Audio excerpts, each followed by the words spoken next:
So hey guys, welcome back to new video. आज के video होगी हमारे बीबीसीसी 109 विकासात्मक मनोविज्ञान के यूनिट 13 स्कूल में सामाजिक समस्याएं।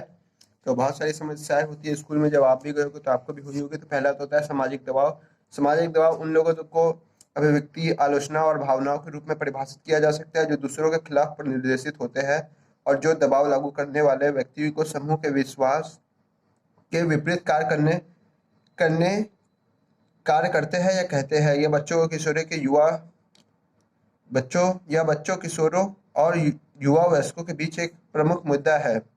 बालावस्था, किशोरावस्था बेहद संवेदनशील की अवधि मानी जाता है, विशेष रूप से समकक्षी के दबाव से जब लोकप्रिय होने और तालमेल बैठाने की इच्छा सबसे अधिक महसूस की जाती है। सामाजिक दबाव का पहलू भी दो महत्वपूर्ण कारकों पर आधारित है: समरूपता, समन समनुरूपता और स्वीकृति। स्वीकार महसूस करने के लिए बच्चों को किशोर समनुरूप हो जाते हैं और फेसबुक, इंस्टाग्राम इत्यादि पर पसंद किए जाते हैं। अनुयायियों और के वर्तमान पीढ़ी में यह भी जटिल समस्या हो रही है क्योंकि यह व्यक्ति की लोकप्रियता और स्वीकृति और मूल्यांकन करने का महत्वपूर्ण कारक है। इस प्रकार सामाजिक दबाव संयुक्त है जो दैनिक जीवन के दौरान उस व्यक्ति के इर्द गिर्द होते हैं, जैसे समकक्षी का दबाव, शैक्षणिक दबाव और सामाजिक आर्थिक दबाव। समकक्षी का दबाव के हमारा होमवर्क कर देना या किसी भी चीज के प्रति शैक्षणिक दबाव की ये चीज कर लेना, नहीं तो तुम्हें कल क्लास के बाहर निकाल दिया जाएगा। और सामाजिक आर्थिक विकास, समकक्षी शैक्षणिक दबाव। और एक होता है कि जो आपके रिस्पेक्ट का होता है कि आज ये चीज नहीं करेंगे तो सब लोग की क्लास से बेइज्जती होगी। एक सामाजिक आर्थिक दबाव में होता है जो पैसा नहीं है भाई, अब ये काम करना ही पड़ेगा कुछ भी हो जाए, है ना। स्कूल जाने की उम्र में बच्चे और मित्रता। समकक्षी के पारस्परिक स्वभाव एक महत्वपूर्ण पहलू है जो बच्चों के स्कूली जीवन के साथ आता है। इसमें जुड़े दो सबसे महत्वपूर्ण पहलू घनिष्ठ मित्रता और समकक्षी के भीतर समस्या, स्वीकृति और अस्वीकृति है। 6 से 12 वर्ष की आयु में बच्चे जब सबसे अच्छे मित्र होने पर ध्यान देते हैं और वे इसे महत्व देते हैं कि हम सामने वाला कितने अच्छे मित्र बन सके और कितने अच्छे तरीके से अपनी मित्रता निभा सके, इस चीज़ों को बहुत ज़्यादा ध्यान देता है। वे एक साथ समय बिताते हैं और इस तरह की चीज़ें महसूस करते हैं। जब आवश्यकता होती है तो वे संवेगात्मक समर्थन भी देते हैं हर चीज में, अच्छाई में, बुराई में। वो इस चीजों का समर्थन करते हैं कि दोस्त ने किया है तो इसमें साथ निभाना पड़ेगा। सामाजिक स्थिति, समूह में या मित्रों में के बीच व्यक्ति की स्थिति या समकक्षी के बीच एक व्यक्ति की स्वीकृति या अस्वीकृति सामान्य रूप से महत्वपूर्ण है। कैसी स्थिति है, कैसी व्यक्तित्व है। समकक्षी की स्वीकृति और अस्वीकृति हर चीज में ध्यान रखता है कि तुम ये काम कर रहे हो, हम इस चीज में पार्टिसिपेट कर रहे हो, तुम कर रहे हो, नहीं हम नहीं कर रहे हैं। लोकप्रिय बच्चे समकक्षीय स्वीकृति या अस्वीकृति पर निम्न, अस्वीकृत बच्चे समकक्षीय अस्वीकृति पर निम्न। ठीक है। सभी बच्चे विकल्पों के संयोजन के बाद शोधकर्ता समकक्षी के प्रत्येक बच्चे और स्वीकृति और अस्वीकृति के समग्र स्तर को निर्धारित करते हैं, जिनकी जानकारी 5 समाज मिति स्थिति समूहों के निर्माण को जोड़कर देखा जा सकता है, जो इस प्रकार है: लोकप्रिय बच्चे, अस्वीकृत बच्चे, विवादग्रस्त बच्चे, उपेक्षित बच्चे और औसत बच्चे। ठीक है। तो इसी तरीके से उनके बच्चे में मित्रताएं होती है। जो पढ़ने वाले होते हैं उनकी पढ़ने वाले से मित्रताएं होती है और बदमाशों की बदमाशों से होती है। जिनकी व्यक्तित्व एक दूसरे जैसे से मिलता है वैसे लोग से मित्रताएं करते हैं और उस तरीके से अपनी समकक्षी। और किशोरावस्था में उनका महत्व हम पहले से ही चर्चा कर चुके हैं कि बाल्यावस्था में और मध्य बाल्यावस्था के दौरान समकक्षी का महत्व होता है, लेकिन किशोरावस्था के दौरान विकास के संदर्भ में उनकी भूमिका और भी महत्वपूर्ण हो जाती है और इस समय उनकी मित्रता के विभिन्न स्तर और विभिन्न रूप शामिल होते हैं। व्यक्तिगत मित्र, शिक्षण, खेलकूद, रुचि और जुनून से संबंधित बड़े बड़े समूह के साथ जुड़ाव आदि। तो व्यक्तिगत एक मित्रता होती है, फिर शिक्षण में एक होती है कि कौन अच्छा पढ़ रहा है, कौन खराब पढ़ रहा है, कौन कैसा नहीं है। खेलकूद में एक जैसा खेल लेना, एक जैसी रुचि रखना और जुनून होना कि जिसके साथ वो है वो एयरफोर्स में जाएगा तो हम भी अब एयरफोर्स में जाएंगे। अनंतरगता, सामाजिक कौशल, आत्म संप्रत्यय और पहचान के विकास में इसकी भूमिका होती है कि वो ऐसी चीज़ों को बढ़ावा देता है, उसकी नैतिकता में ये सब चीज़ें। तो हम भी अपनी नैतिकता में अच्छी अच्छी चीज़ें बिल्ड करेंगे, अच्छी आदतें रखेंगे, दोस्तों की संख्या को ज़्यादा बढ़ने नहीं देंगे। ये सब चीज़ें, कहानी, किस्सा, साथ रहेंगे, ये सब चीज़ें होती है और उनके विकास में महत्व देती है। ठीक है। बहुत लंबी चौड़ी कहानी है, आपने पढ़ना अपने से बहुत अच्छा लगेगा। आप अपने आप से अपने फ्रेंड से रिलेट कर पाओगे अपनी चीज़ों को। शैक्षणिक दबाव होता है कुछ कुछ हमेशा से, कि ये चीज़ें लिख के लानी है, ये डायग्राम बनाना है, ये ऐसे लिख के लाना है, ये लेटर लिख के लाना है, एप्लीकेशन लिख के लाना है। हम पहले ही चर्चा कर चुके हैं कि समकक्षी का प्रभाव या दबाव शैक्षणिक उपलब्धि, दृष्टिकोण और उससे संबंधित विश्वासों पर कैसे प्रभाव डाल सकता है। इस भाग में हम शैक्षणिक दबाव और तनाव की चर्चा करेंगे। शैक्षणिक तनाव को स्कूली शिक्षा और शिक्षा में आने वाले दुश्चिंता और तनाव के रूप में परिभाषित किया जा सकता है। यह अध्ययन पाठन पाठन गृह कार्य, नियत कार्य और परीक्षणों के कारण हो सकता है। वे अपने शैक्षणिक सहपाठ्यचर्या संबंधी गतिविधियों को संतुलित करने और लोगों के साथ मेलजोल बढ़ाने और स्वयं के लिए अब समय निकालने के कारण तनाव में ही हो सकते हैं। छात्र कभी कभी किसी विशेष नियत कार्य या काम को पूरा करने वाले लगने वाले समय को कम करने के आंक सकते हैं।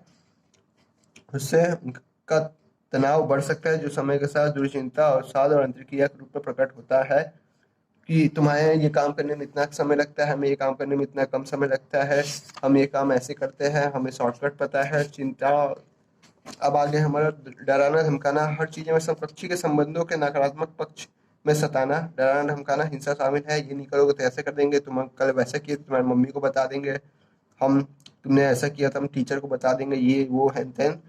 सताना, डराना धमकाना, हिंसा शामिल है। लड़ाई कर लेना, इसे समझने की कोशिश करेंगे कि डराना धमकाना क्या है। डराना धमकाने और उनकी पीड़ितता, डराना धमकाना शारीरिक और मानसिक दोनों तरीके से हो सकता है। डराना धमकाना तब होती है जब व्यक्ति पीड़ित को एक या अधिक छात्रों की ओर से बार बार लंबे समय तक नकारात्मक क्रिया का शिकार बनाया गया हो।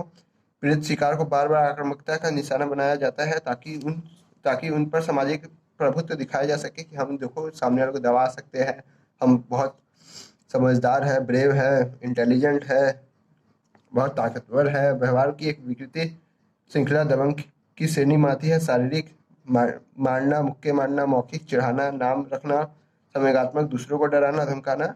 इसमें किसी भी की संपत्ति, साइकिल को तोड़ देना, बॉक्स तोड़ देना, रबर तोड़ देना, पेंसिल तोड़ देना, नुकसान पहुंचाना, अफवाह फैलाना, किसी को कुछ करने के लिए मजबूर करना, समूह से बाहर छोड़ देना, साइबर धमकाना जिसमें उसकी फोटो वायरल करना, ये सब चीज़ें होती हैं। साइबर डराना धमकाना जिसमें उसकी फोटोज को वायरल करना, उसकी फोटोज के साथ मीम्स बनाना और स्कूली पे साझा करना, लोगों को ये दिखाना कि लोग उसे नापसंद करते हैं, उसकी पर्सनल चैट को सामने रखना, है ना। डराना धमकाने वाले व्यक्ति का लक्षण क्या होता है? डराना धमकाने वाले अक्सर शराब पीना, धूम्रपान, ड्रग्स, संपत्ति को नुकसान पहुंचाना, चोरी करने, हथियार रखने जैसी भी सामान्य व्यवहार को लिप्त देखा जाता है। चार लोग को लेकर चलना, टेढ़ी भाग टाई लगाना।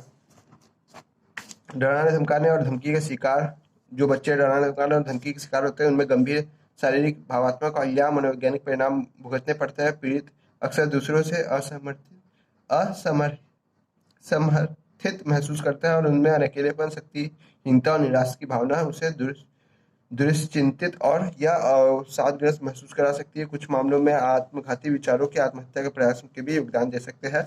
स्कूल में हिंसा होती है किसी चीज़ की। हाल में के वर्षों में कुछ वर्षों से दुखद और भयानक स्कूली घटनाओं में हुई, जो बच्चों को, यहाँ तक कि कभी कभी शिक्षकों और उसको स्कूल में रहते हुए बड़े बड़े खतरा पैदा कर देती है। इसमें शारीरिक हिंसा, मनोवैज्ञानिक हिंसा, मौखिक दुराचार, यौन शोषण, शारीरिक दंड, दबंगई के रूप में होते हैं। सामूहिक गोलाबारी, समूह में हथियार, दो ग्रुप लड़ जाना, लड़ाई पीट आजकल बहुत ज़्यादा होने लग गए थे और पहले भी होते थे। शारीरिक झगड़े होते हैं, यौन हिंसा, शिक्षकों द्वारा शारीरिक दंड, स्कूलों की संपत्ति को नुकसान पहुंचाना, टेबल तोड़ देना, कुर्सी तोड़ देना, पंखे मोड़ देना, बल्ब फोड़ देना, लाइट तोड़ देना, ये सब चीज़ें होती रहती हैं। आज भी हस्तक्षेप, कि कैसे इसमें हस्तक्षेप करके हम लोग चीज़ों को सही कर सकते हैं। शिक्षक और माता पिता दबंगई, समकक्षी का दबाव, शैक्षणिक दबाव, उत्पीड़न और स्कूली संपत्ति से जुड़े मुद्दों को संबंधित करने में प्रमुख भूमिका निभा सकते हैं। इसमें कुछ कार्यकलाप तकनीकों पर इस अनुभाग में चर्चा की। डराने धमकाने का प्रबंधन, कि जैसे माता पिता की बैठक, बेहतर खेल जो होता है, पेरेंट्स टीचर मीटिंग, बेहतर खेल मैदान में प्रवेशन और उन छात्रों के लिए सख्त अनुशासन जो दबंगई के व्यवहार का संलग्न करता है, जिसमें दबंगई के व्यवहार की कमी आए। हालांकि ओव्यूल्यूशन बुलिंग प्रक्षेपण प्रोग्राम OBPP सबसे प्रभावशाली हस्तक्षेप कार्यक्रम है जिसमें छात्रों को बीच दबंगई की कमी लाने के लिए वैश्विक स्तर पर जबरदस्त सफलता मिली है। कार्यक्रम का उद्देश्य छात्रों के बीच मौजूदा दबंगई की समस्याओं को कम करना और नई दबंगई की घटनाओं को विकास से बचने के लिए उचित व्यवहार के बारे में मनोशिक्षा देना है कि क्या चीज़ सही है, क्या चीज़ गलत है। दूसरे पे दबाना, दूसरे को परेशान करना, ये सब चीज़ें गलत होती है। इसका प्रभाव आपके जीवन में आगे चल के खराब होगा। आप आज तो कुछ पालोगे लेकिन कल कुछ नहीं कर पाओगे। जब वो इंसान पुलिस वाला बन जाएगा तब, है ना। समकक्षी प्रभाव प्रभाव और दबाव का प्रबंधन। उन्हें सक्रिय रूप से सुने, गैर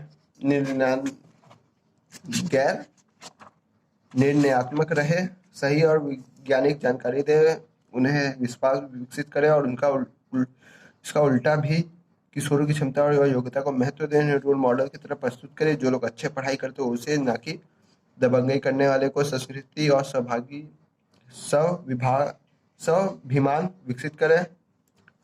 ये सब चीजें होती है। छोड़ो स्थिति, माफ करने की भावना, उसे परेशान दबंगई करने वाले स्टूडेंट को हीन दिखाना और पढ़ाई करने वाले स्टूडेंट को श्रेष्ठ दिखाना। शैक्षणिक दबाव का प्रबंधन की किसी का शैक्षणिक दबाव होता है कि ये चीज़ करके आना है, वो चीज़ करके आना है, 4 पन्ना होमवर्क लिखो, ये करो वो करो। इस चीज़ों का प्रबंधन भी बहुत इंपॉर्टेंट है, जिसमें व्यक्तिगत सामाजिक संस्थागत स्तर पर सामाजिक तनाव को निपटना तनावपूर्ण और है। कुछ उपाय: निरंतरता और रचनात्मक प्रस्तुति, योग जीवन कौशल प्रशिक्षण, माइंडफुलनेस, ध्यान, मनोचिकित्सा हो सकता है। ये तकनीक तनाव से निपटने और दुश्चिंता होने पर स्वयं को शांत करने में काफ़ी उपयोगी रहती है। कि चीज़ों को एक फिक्स रखना, कि ये नहीं कि सुबह से शाम तक पढ़ना और समकक्षी का दबाव रहे, शैक्षणिक दबाव रहे, ऐसा कोई इम्पोर्टेंट नहीं है। आजकल ये चीज़ें भी हो गई हैं कि खेलना और पढ़ाई में इक्वल समय हो। ठीक है। स्कूल हिंसा का प्रबंधन हमेशा सही से होना चाहिए, इसके लिए भी टीचर्स रखे जाते हैं। समाज स्तर की रणनीतियाँ होती है, स्कूल व्यापी रणनीतियाँ होती है अपने अपने स्तर की।